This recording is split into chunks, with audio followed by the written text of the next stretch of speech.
अब दोस्तों episode number 2 में हम देखते हैं कि निशा अपने हस्बैंड को लेकर, जिसका नाम पवन होता है, अपने डैड की सुपरमार्केट में घर का कुछ घरेलू सामान लेने के लिए आ जाती है। अब इन लोगों को जो भी सामान की जरूरत पड़ती है वो इसको ले लेते हैं और काफी सारा सामान लेने के बाद जैसे ही दुकान से बाहर निकलने वाले होते हैं तो अचानक से कुणाल, जो इसी दुकान पर काम करता है, इनका रास्ता रोक लेता है और इससे सामान की पेमेंट मांगता है।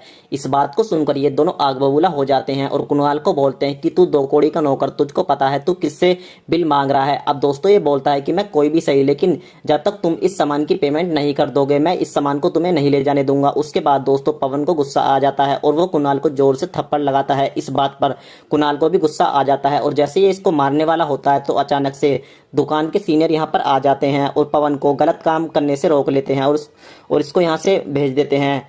फिर ये कुणाल की तरफ से इनसे माफी मांगते हैं और कहते हैं लेकिन उदय जी ने हमको साफ बोला है, चाहे वो कोई हो, जब तक वो सामान की पेमेंट नहीं कर देगा वो सामान नहीं ले जा सकता। अब दोस्तों ये दोनों गुस्से से यहाँ से चले जाते हैं। अब रात को इसी बात पर निशा की अपने डैड के साथ तू मैं हो जाती है और ये अपने डैड को बोलते कि डैड आपने अपने उस नौकर के कुछ ज्यादा ही सर पे चढ़ा के रखा है। तो इसके डैड बोलते हैं क्योंकि मुझको अब पता चल गया है कि जो भी सामान तुम दुकान से खरीदते हो उस सामान को तुम बाहर आधे रेट में बेच देते हो और अब मैं ऐसा नहीं होने दूंगा। तो निशा बोलती है तो इसमें बड़ी बात क्या है, पैसों की जरूरत तो हमको भी होती है क्योंकि हमको भी अपना घर का खर्चा चलाना है।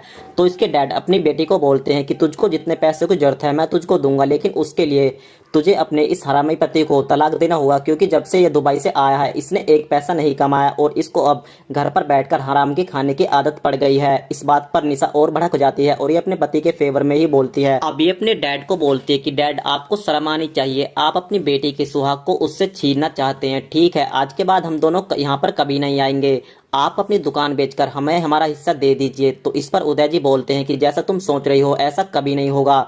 तो ये अपने डैड को वार्निंग दे देती है, अगर तुम हमें हमारा हिस्सा नहीं दोगे तो मैं कोर्ट से अपना हिस्सा मांग लूंगी। और उसके बाद दोस्तों ये अपने पति को लेकर यहाँ से चली जाती है। अब उसके बाद हमको पता चलता है कि इनकी छोटी बेटी भी, जिसका नाम रूपाली होता है, वो भी कुणाल के साथ इश्क लड़ा बैठती है, जो इन्हीं की दुकान का एक नौकर होता है। और ये अपने पेरेंट्स को साफ बोल देती है कि वो कुणाल से प्यार करती है और उससे शादी करना चाहती है।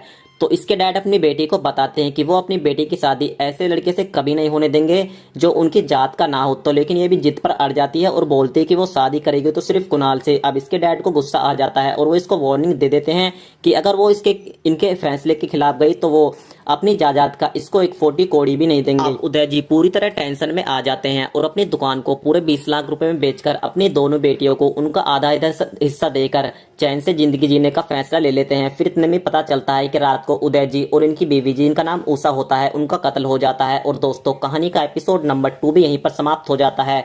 तो एपिसोड नंबर 3 यानी फाइनल स्टोरी भी जानने के लिए चैनल को सब्सक्राइब करके बेल आइकन प्रेस जरूर करें।